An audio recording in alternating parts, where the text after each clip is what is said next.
ચોમાસું તો વિદાય લઈ ચૂક્યું છે, પરંતુ વરસાદ ક્યારે વિદાય લેશે સવાલ ઉઠી રહ્યો છે, કારણ કે ફરી એક વખત હવામાન વિભાગ દ્વારા આગાહી કરવામાં આવી છે। આગામી 7 દિવસ ગુજરાતમાં છૂટો છવાયો વરસાદ વરસી શકે છે। जो गुजरात में वेदर प्रेडिक्शन है डे 1 से लेकर डे 7 हल्का से मध्यम बरसात का संभावना रहेगा। पहला दिन आइसोलेटेड प्लेसेस में मेनली दक्षिण गुजरात की जो जिला है और सौराष्ट्र कच्छ की जो दक्षिण जिला है इसमें हल्का से मध्यम बरसात का संभावना रहेगा। उसके आगे ज़्यादा एरिया कवर हो जाएगी नॉर्थ और साउथ, मतलब नॉर्थ गुजरात रीजन की और सौराष्ट्र कच्छ की जो रिमेनिंग पार्ट्स है इसमें भी बारिश का हल्का से मध्यम बरसात का संभावना रहेगा। और 25, 26, 27 को हम हैवी रेनफॉल येलो वार्निंग के साथ आइसोलेटेड प्लेसेस में दिया है और थंडरस्टॉर्म वार्निंग अगले 4 दिन के लिए दिया जाएगा, 24, 25, 26, 27 के लिए। તો આ તરફ હવામાન નિષ્ણાંત અંબાલાલ પટેલ તરફથી કહેવામાં આવ્યું છે કે અરબી સમુદ્રમાં ડીપ ડિપ્રેશન સર્જાયું છે, જેના કારણે ગુજરાતમાં આગામી 3 દિવસ ભારેથી અતિભારે વરસાદ વરસી શકે છે। ખાસ કરીને દક્ષિણ ગુજરાત અને સૌરાષ્ટ્રમાં કેટલાક વિસ્તારોમાં પૂર આવે એવો વરસાદ વરસી શકે છે તેવું અંબાલાલ પટેલનું કહેવું છે। ગુજરાતના હવામાનમાં પલટો આવવાની શક્યતા રહેશે, જેમાં દક્ષિણ ગુજરાતના કેટલાક ભાગમાં ભારેથી ભારે વરસાદ થતાં પૂર આવે તેવો વરસાદ થવાની શક્યતા રહેશે। આ ઉપરાંત સૌરાષ્ટ્ર દક્ષિણ સૌરાષ્ટ્રના ભાગોમાં પણ ભારે વરસાદ થવાની શક્યતા રહેશે। સૌરાષ્ટ્રના ઘણા ભાગોમાં વરસાદ થવાની શક્યતા રહેશે। પશ્ચિમ સૌરાષ્ટ્ર, ઉત્તર સૌરાષ્ટ્રના અને કચ્છના ભાગોમાં પણ વરસાદ થવાની શક્યતા રહેશે। આ ઉપરાંત મધ્ય ગુજરાતના ભાગો, વડોદરા, આણંદના ભાગોમાં વરસાદ થવાની શક્યતા રહેશે। કેટલાક ભાગમાં ભારે વરસાદ થવાની શક્યતા રહેશે। આ ઉપરાંત અમદાવાદ, ગાંધીનગરના ભાગોમાં વરસાદ થવાની શક્યતા રહેશે, જેમાં ઉત્તર ગુજરાત, સાબરકાંઠા, પૂર્વ ગુજરાત, પંચમહાલ, અરવલ્લી વગેરે ભાગોમાં વરસાદ થવાની શક્યતા રહેશે। અરવલ્લીમાં તો આજથી જ હવામાનમાં પલટો આવવાની શક્યતા રહેશે। અરબ સાગરની સિસ્ટમ અને બંગાળ ઉપસાગરની સિસ્ટમના કારણે ગુજરાતમાં જ્યારે શિયાળામાં ચોમાસું આવ્યું હોય તેવો માહોલ સર્જાશે। તો ગુજરાતના માથે આ માવઠાનું સંકટ તોડાઈ રહ્યું છે, ત્યારે વલસાડમાં તો વાતાવરણમાં પલટો આવ્યો। બપોર બાદ અચાનક જ વાતાવરણ બદલાવા લાગ્યું, હવામાન બદલાયું અને વાદળછાયું વાતાવરણ થઈ ગયું હતું। કેટલાક વિસ્તારમાં ઝાપટું પણ પડ્યું, પરંતુ ખેડૂતો સૌથી વધારે ચિંતામાં છે। આ વરસાદને કારણે આ કમોસમી વરસાદે ખેડૂતોના પાકને મોટું નુકસાન કરશે એવી ભીતિ સેવાઈ રહી છે। વલસાડના વાપીની આસપાસના વિસ્તારોમાં વરસાદ વરસ્યો હતો।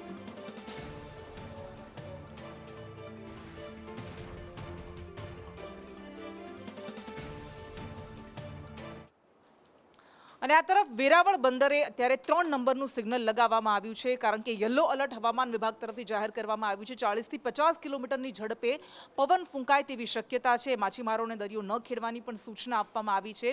રાકેશ પરડવા આપણી સાથે વધુ વિગત સાથે જોડાયેલા છે। રાકેશ, સાગરમાં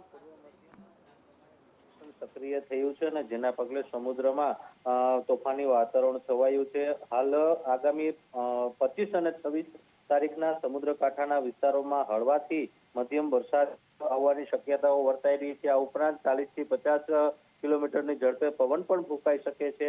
હાલ વેરાવળ બંદર ઉપર 3 નંબરનું સિગ્નલ લગાવી દેવામાં આવ્યું છે અને માછીમારોને આગામી 2 દિવસ 25 અને 26 દરિયો ન ખેડવા માટે સૂચના આપી દેવામાં આવી છે। જે પ્રમાણે હવામાન વિભાગની આગાહી છે તે પ્રમાણે સમુદ્ર કાંઠા વિસ્તારમાં હળવાથી મધ્યમ તો ક્યાંક છૂટાછવાયા સ્થળે ભારે વરસાદની પણ શક્યતાઓ વર્તાઈ રહી છે, જેના પગલે માછીમારોની સાથે જમીની ખેડૂતો છે, ધરતીપુત્રો છે, તે પણ ક્યાંક ચિંતિત બન્યા છે। કૃષ્ણા, અને ભાવનગરમાં એવા અસામાજિક તત્વો જે કાયદો હાથમાં લે છે, તોડફોડ કરે છે, સામાન્ય લોકોને પ્રતાડિત કરે છે, આવા 7 આરોપીઓ સામે કાર્યવાહી કરવામાં આવી। તેમને ઝડપીને જાહેરમાં તેમનું સરઘસ કાઢવામાં આવ્યું।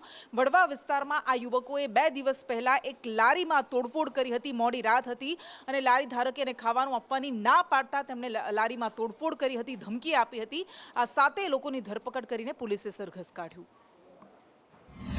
સજ્જુ અને અકિલ તેમજ બીજા જે છે કુલ 10 આરોપીઓ હાથમાં જે છે છરી તથા પાઇપ લઈ એકસમ થઈ અને આ વિસ્તારમાં જે છે ત્યાં આવે છે અને આ લોકોને ધાક ધમકી આપે છે, તેમજ જે છે તેની લારીઓ જે છે તેને ઊંધી વાળી દે છે અને તોડફોડ કરે છે અને આશરે 10,000ની કિંમત જે છે તેના 10,000 રૂપિયા તે લઈ લે છે।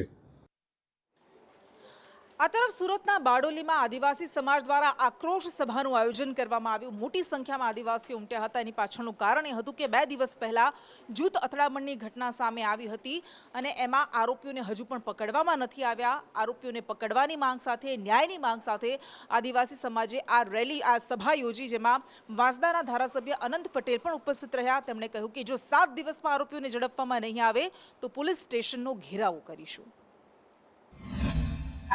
અસામાજિક તત્વોએ શૈલેષભાઈ પર હુમલો કર્યો હતો. પાવડા અને દાંતેડા વડે એ હુમલાના વિરોધમાં આજે આદિવાસી સમાજની આક્રોશ સભા રાખવામાં આવી હતી.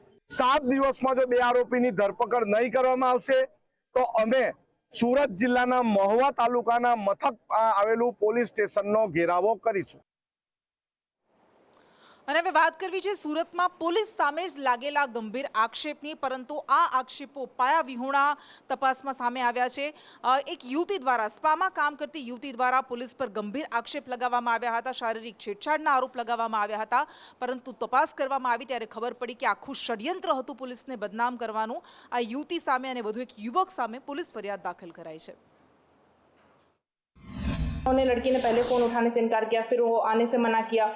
फिर जब वो आए तब उन्होंने ये पुलिस के द्वारा की गई बदसलूकी की बात की जानकारी दी और उसकी जब विशेष हमने तपास की और सारे सीसीटीवी फुटेज सर्वेलेंस के दौरान जब हमने पाया कि ये बात बिल्कुल खोटी है और उन्होंने पुलिस बन करके धोखा देने की कोशिश की है और पुलिस का बदनामी करने की कोशिश की है, तो इन तीनों के खिलाफ उमरा पुलिस स्टेशन में FIR दाखिल की गई है, जिसमें भारतीय न्याय संहिता के 4 सेक्शंस लगाए गए. અને વાવ થરાદમાં 40 દિવસ પહેલા, 1.5 મહિના પહેલા ભારે વરસાદ વરસ્યો હતો. હવે પેકેજ તો જાહેર કરી દેવામાં આવ્યું, પરંતુ એ સમસ્યાનું શું કે જેનો 1.5 મહિને પણ ઉકેલ નથી આવ્યો. એ સમસ્યા એ છે કે આજે પણ કેટલાય એવા વિસ્તારો છે કે જ્યાં પાણી ભરાયેલા છે, રોગચાળો ફાટી નીકળે તેવી ભીતિ સેવાઈ રહી છે. ને એટલું જ નહીં, આ વરસાદી પાણીની સાથે સાથે ગટરના પાણી પણ ઉભરાઈ રહ્યા છે. પણ શરણ માતાના મંદિરને તો ચારે બાજુ પાણી છે અને એક બાજુ ગટરનું પાણી રાત દિવસ અંદર ચાલુ છે, ભર્યા જ કરે છે. અહીં તમે જોઈ શકો છો આ પાછળ પાણી કેટલું પડ્યું છે. હજી આ બાજુના રસ્તા જ બંધ છે, કોઈ દર્શન કરવા માટે કોઈ આવી શકતું જ નથી. અને જે મેઇન ગેટ છે શરણ માતાનો, અહીંયા પણ આજુબાજુ પાણી પડેલ છે. આમાં પાણી કાઢવાનો પ્રયત્ન ચાલુ જ છે, પણ હજુ એનો કોઈ નિકાલ થતો નથી. તમારી તંત્રને ખાસ વિનંતી છે કે આ પાણીનો તત્કાળ એનો નિકાલ થાય અને આ ગટરનું પાણી રાત દિવસ અંદર આવ્યા કરે છે, એનો પણ કંઈક નિકાલ થાય, એ માટે અમારી તંત્રને ખાસ વિનંતી છે. તો પાણીના ભરાવાનો કાયમી નિકાલ આવે તેવી માંગ આ સ્થાનિકો કરી રહ્યા છે, પરંતુ એ ભારે વરસાદમાં એ કચ્છ હોય કે ઉત્તર ગુજરાતના ગામડાઓ હોય, ખૂબ મોટું નુકસાન થયું હતું. કૃષિમંત્રી જીતુ વાઘાણીએ અંબાજીના દર્શનાર્થે આજે પહોંચ્યા હતા. તેમણે કહ્યું કે 2500 કરોડની જે સહાય જાહેરાત કરાઈ છે એ માનવતાના ધોરણે કરાઈ છે. જો જરૂર પડશે તો આ સહાય હજુ વધારે 5000 કરોડ સુધીની પણ કરવામાં આવી શકે છે. તો માનનીય મુખ્યમંત્રી ભૂપેન્દ્રભાઈએ સંવેદનાથી કહ્યું છે કે જીતુભાઈ મૂંઝાતાની 5000 કરોડથી પણ વધારે આપશું તો પણ સરકાર એ તમારા વિભાગને આપશે અને કાયમી નિરાકરણ. પાણી વરસાદ ખૂબ આવે તો પણ પાણી ન ભરાય, ટોપોગ્રાફી કુદરતી રીતે આપણો વિસ્તાર એવો છે, એ પ્રમાણેની એનો સર્વે કરાવીને એ પાણી ભૂગર્ભ જમીનમાં ઉતરે. અમારા ખાસ શંકરભાઈએ કીધું છે, અથવા તો કોઈ તળાવ બને અથવા પછી એનો નિકાલ દરિયા બાજુ થાય. અને ગુજરાતના મહાનગરો હોય કે નાના નાના શહેરો, આ ચોમાસામાં જો કોઈ એક સમસ્યાએ સૌ કોઈને નડી હોય તો એ છે ખરાબ રસ્તાની સમસ્યા, ભૂવાની સમસ્યા. અને વડોદરામાં તો નવા વર્ષની શરૂઆતથી જ ભૂવા પડવાની અહીંયા પણ શરૂઆત થઈ ગઈ છે. ચોમાસામાં તો લોકોએ ભોગવ્યું જ, પરંતુ હવે લોકો શ્રીફળ વધેરીને, આડકતરી રીતે કટાક્ષ કરીને તંત્રને જગાડવાની કોશિશ કરી રહ્યા છે કે હવે તો જાગો. જો વર્ષની પહેલા જ દિવસે આવી હાલત હોય તો આખું વર્ષ તમે શું કામ કરશો? આ રોડ પર એક નવા વર્ષમાં નવી શરૂઆત થઈ ગઈ, એક નવા ભૂવાથી.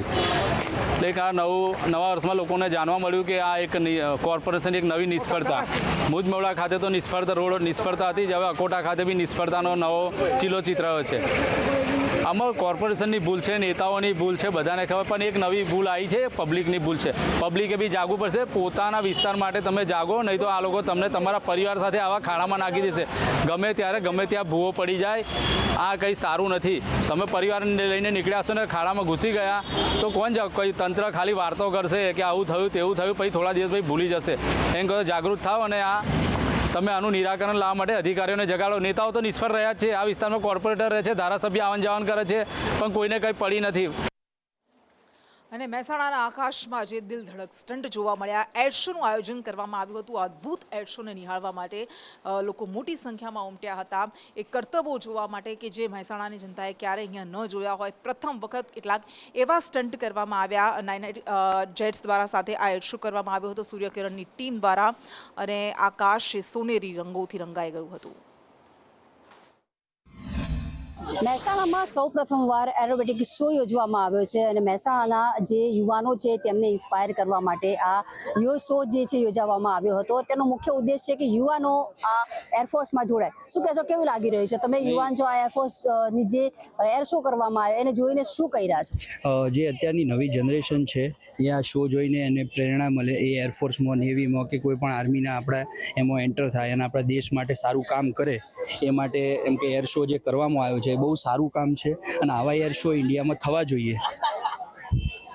ચોક્કસ જે પ્રકારે વાત કરવામાં આવે તો પ્રથમ વખત મહેસાણામાં શો યોજાયો છે. આને લઈને મહેસાણાવાસીઓમાં કેટલી ખુશી છે? મહેસાણામાં જોવા જઈએ તો બહુ ખુશીનો માહોલ છે. કાલ બી જ્યારે ટ્રાયલ કરવામાં આવ્યો ત્યારે ઘણી પબ્લિક અહીંયા હાજર હતી. એમને એમ કે આપણા જે એરફોર્સના છે એમને સારી એવી વધાવ્યા છે.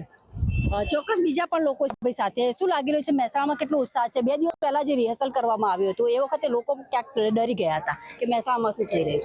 ના, લોકો ક્યારના રાહ જોઈને બેઠા હતા કે આ શો ચાલુ થાય. એ માટે લોકો મોબાઈલમાં અને એમાં વારે ફરતી જોતા હતા કે શો થવાનો છે, તો બધા ઉત્સાહમાં હતા અને બધા ખૂબ માણસો આવ્યા, પબ્લિક આવી.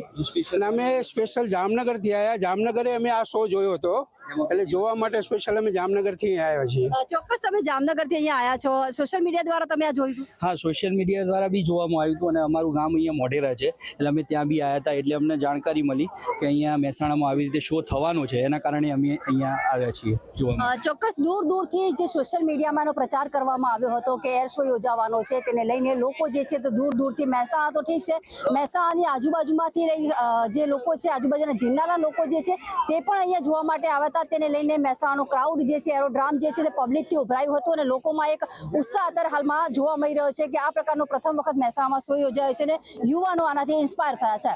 પાયલ યાદવ, સંદેશ ન્યૂઝ, મહેસાણા. અને ગુજરાતની શાન ગણાતો સાવજ એ રહેણાંક વિસ્તારોમાં પ્રવેશી રહ્યો છે, લોકોને ભયમાં મૂકી રહ્યો છે. કેટલાક એવા વિસ્તારોમાં એ જઈ રહ્યો છે જ્યાં પહેલાં એ ક્યારેય નહોતો દેખાતો. ભાવનગરના શેત્રુંજી પર્વતનો એક વિડીયો સામે આવ્યો છે કે જેમાં સિંહની લટાર આ કેમેરામાં કેદ થઈ ગઈ છે. જૈન યાત્રિકો કે જેઓ ત્યાં પહોંચી રહ્યા છે આ ધાર્મિક સ્થળે, તેમનામાં ભય છે. આ ઉપરાંત વન વિભાગને જાણ કરવામાં આવી છે. વન વિભાગ દ્વારા પણ તપાસ શરૂ કરાઈ છે.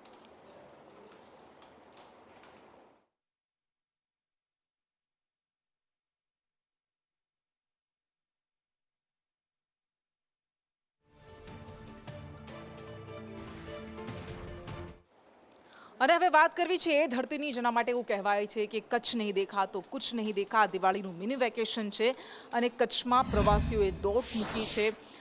એ કચ્છના ઘણા બધા એવા સ્થળો હોય, એ કાળો ડુંગર હોય કે પછી કચ્છના અન્ય સ્થળો, નાનું રણ હોય, અહીંયા મોટી સંખ્યામાં પ્રવાસીઓ મિની વેકેશનમાં અત્યારે ઉમટી રહ્યા છે. અમે આજે કચ્છમાં રોકાણા. ગઈકાલે અમે સ્મૃતિ ભવન ગયા હતા, પછી ભુજોડીની મુલાકાત લીધી. આજે વિજય વિલા પેલેસ જશું, પછી માંડવી પોર્ટ ઉપર જશું અને આજે અમે અહીંયાથી માતાના મઢ જશું, નારાયણ સરોવર જશું. ત્યાંથી એક લખતર ગુરુદ્વારા છે જેમાં અમારી આસ્થા છે અને ત્યાં ગુરુ નાનક દેવ પોતે રાત્રિ વિશ્રામ કર્યો હતો. ત્યાંથી અમે રિટર્ન જર્નીમાં ધોરણો અને ધોરાવેરા થઈને ફરી રાજકોટ જવાના છીએ.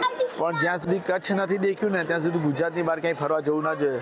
કે મોદી સાહેબ ને બધા કહે છે ને કે કચ્છ નહીં દેખા તો કુછ નહીં દેખા. અમિતાભભાઈ બચ્ચને પણ કીધું છે, તો ખરેખર બહુ સરસ છે. અમે ધોરાવીરા ગયા, રોડ ટુ હેવન ગયા. રોડ ટુ હેવન પણ ખરેખર જોવા જેવું છે. લાગે ખરેખર સ્વર્ગમાં આવ્યા ને એવું વાતાવરણ અહીંયા ફીલ થયું છે.